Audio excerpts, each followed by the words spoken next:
Hi everybody, today with my great friend Keith, who's behind the camera, is going to help me with a little game of imagination with these cards.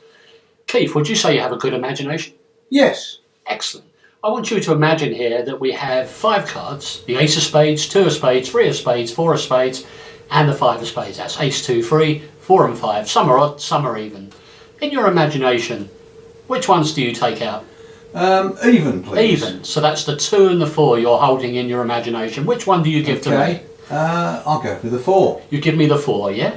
Now, is there any way I could have predicted ahead of time, or known for that matter, that you would give me the 4 of Spades to stay in this little game? Absolutely not. These cards have been here the whole time, yes? Yep. And there's a rubber band around them. I'm going to count to 4, Keith. That's 1, that's 2, that's 3, and look, there's 4. Somebody said to me the other day, is that choice, is that chance, or does it go beyond that? I said, it's funny you should say that, because actually it does. And it's actually called fate. But somebody said again to me that time, does it go beyond fate? Is there other things happening? I say, it's funny you should say that too, because it actually does transcend fate, and it's called destiny. Thank you very much.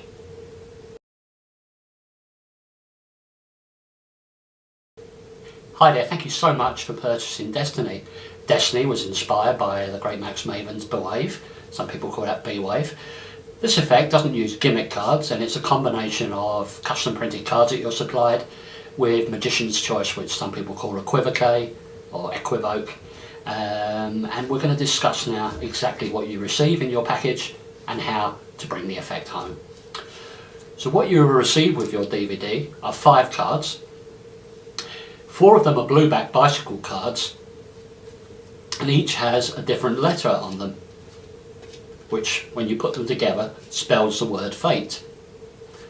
The other card, which will be your force card, the 4 of Spades, is a redback bicycle card with the word destiny printed boldly on the back. Okay. A little rubber band as well gives the packet a sense of importance for the presentation. And to set these up, you put these in reverse order from the word fate. So I've got E, T, A and F there. Flip the packet face down and put the redback destiny card face up in here. I don't worry about the orientation of this, as you'll see at the end of the routine when you do the final reveal. Just make sure it's face up, okay? Something like so. One thing you do want to make sure of, because you're going to be dealing the cards like this, is that the letters are orientated that way, okay? Slip a rubber band around the packet and you're ready to go. It's a nice item you can keep in your wallet.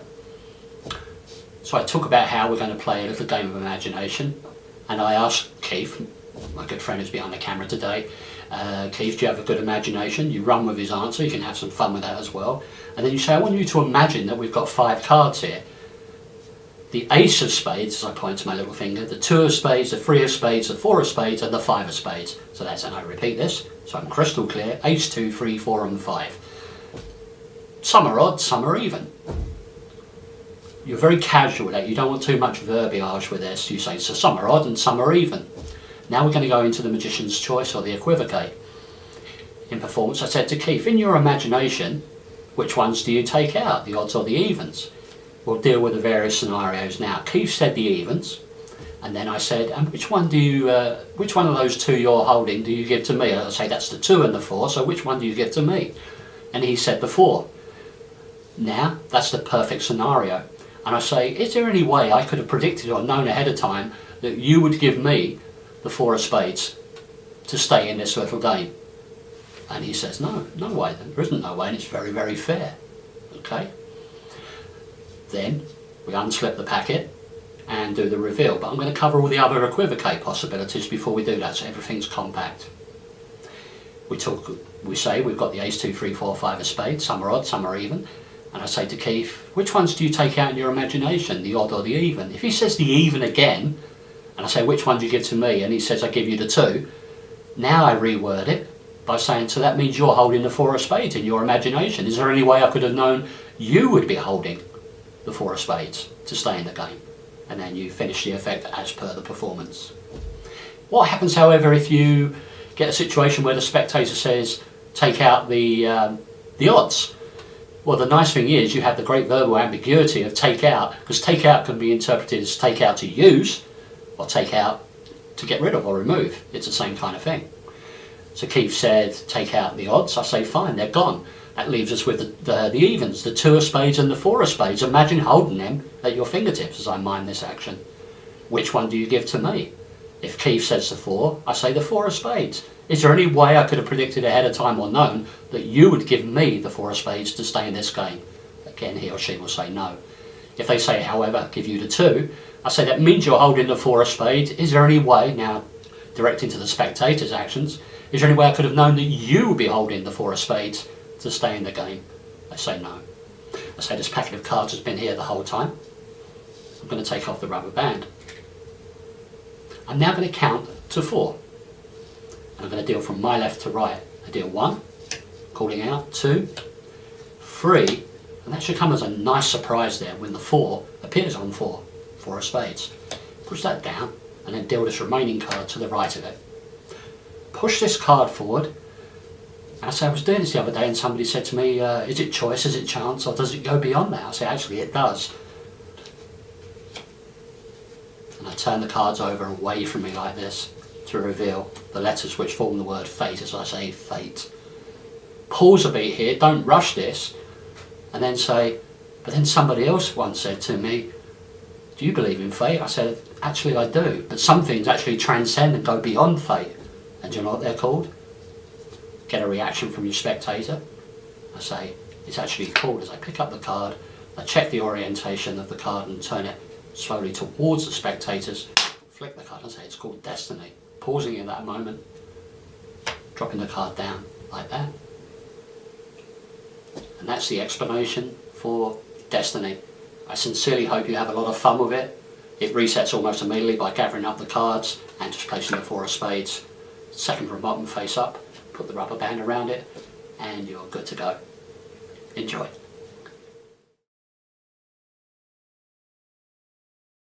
Hello, let me show you today a curiosity more than anything with the colours of a pack of cards, the reds and the blacks. I'm going to divide them into 2 groups. So we have over here, the blacks, over here, the reds. Let's get them all mixed up, shall we? A little shuffle, just to keep me honest. Reds and blacks being mixed together. So you can see here we have blacks and reds and blacks, yeah? Chaotic mess. It's not the card you chose the other week, sir, is it? Oh no, you didn't choose a card the other week, my bad. Actually, let's get these even more mixed up, shall we? Some here, some there, some here, some here. Cards going every which way and over the place.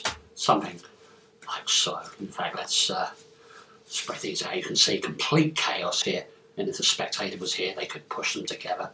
Something like so. But you see, the colours in a pack of cards are kind of like oil and water. I don't know if you know, you're sure that oil and water, if you mix them together, the oil separates from the water. Well, the same can be true for the colours of the cards, watch. It's the reds and the blacks untangle right before your very eye. And if I've done this right, these will be all the blacks, and these will be all of the reds. Something like so.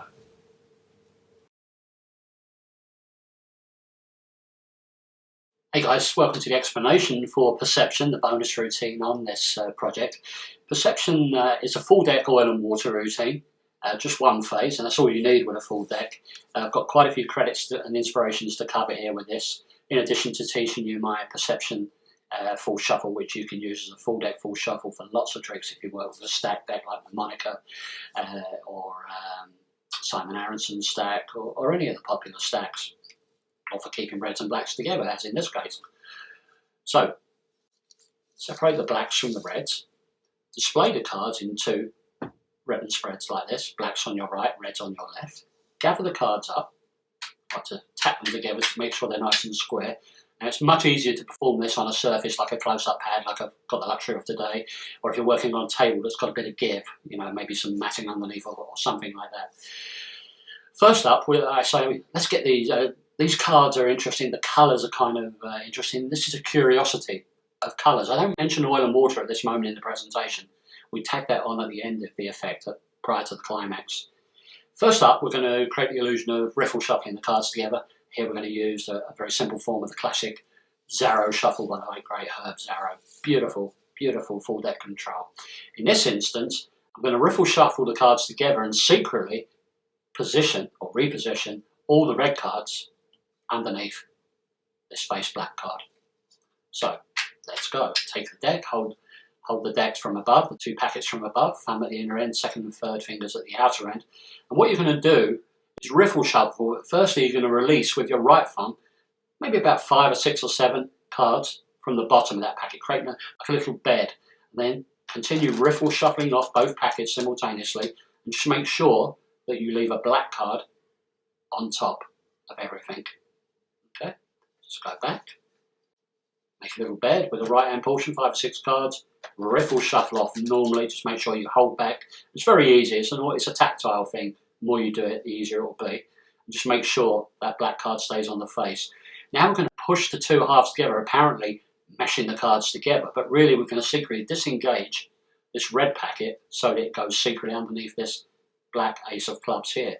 To do that, we push forward with the 2 index fingers, right and left hand respectively, push forward these 2 face cards, creating almost like a V kind of position there. And now we're going to twist this left hand portion out to disengage, like so. So you see now that packet is disengaged. And then we can just push the cards together. And don't just go like that. Imagine you've got some resistance there, because if you were riffle shuffling for real, there would be some resistance there. So let's go back to that again. That ace of clubs there on the face. Blacks and reds. The curiosity of the colours you talk about. Riffle off the bed at 5 or 6. Riffle shuffle normally, holding the last black card back. Pushing forward with the index fingers like this. Twisting the left hand packet out so it disengages. It's an exposed view.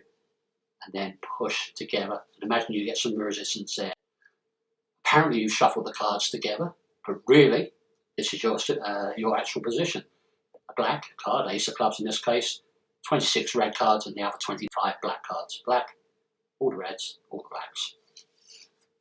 If done at full speed, it should look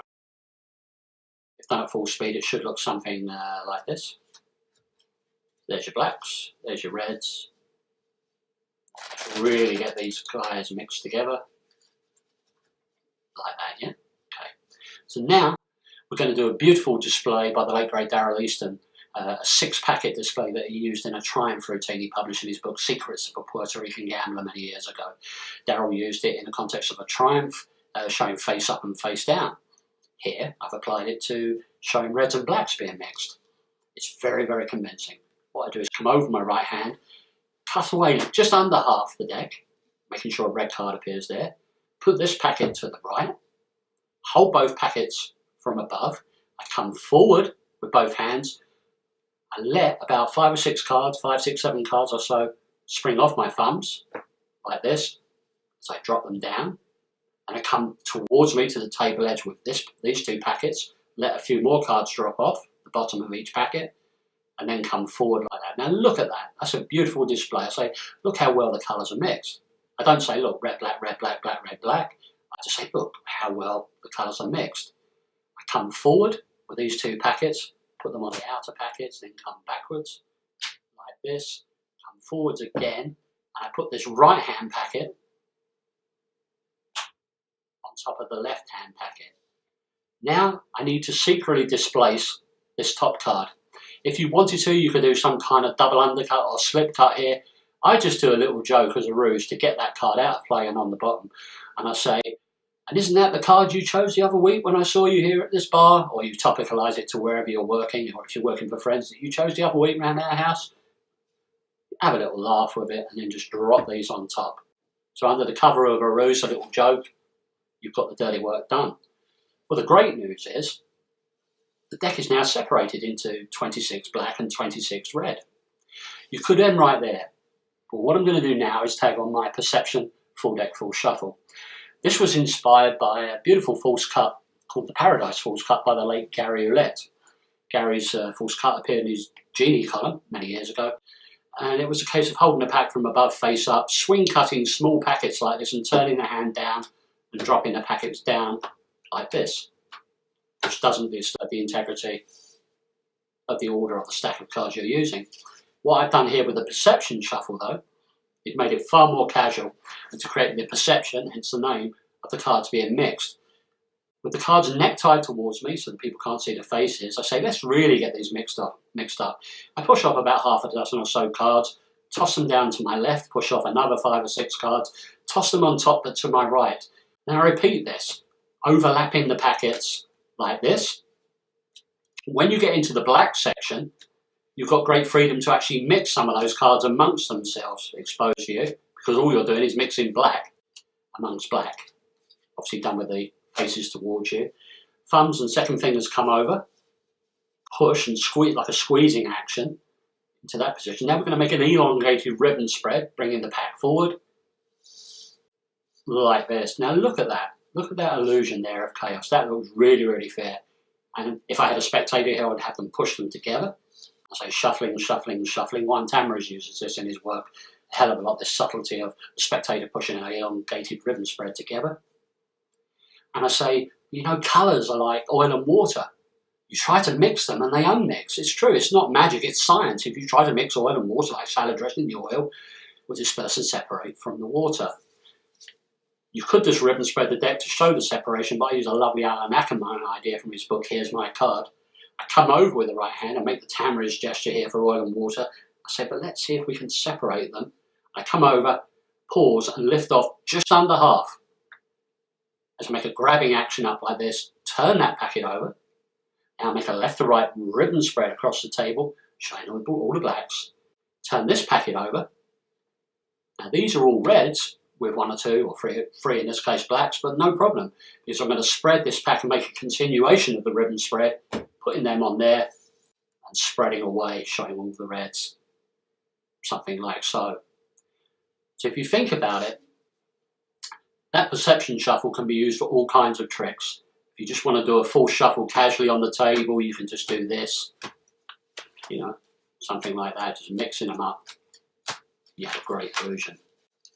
Mixing, spectators push them together, and the whole order of the deck has been retained.